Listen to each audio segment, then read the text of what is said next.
沈公子，我们这是要干什么呀？许愿祈福啊！南梦湖也没什么寺庙道观，如何祈福啊？挂牌许愿不是圣国自古流传的习俗吗？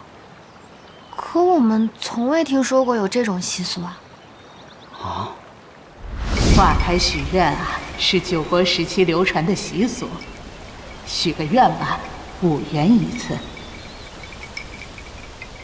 沈先生，您也要许愿吗？不用了，我从来不信这些。这经典营销手段有点过分了吧？古代没这个习俗啊。沈公子，你在嘀咕什么呢？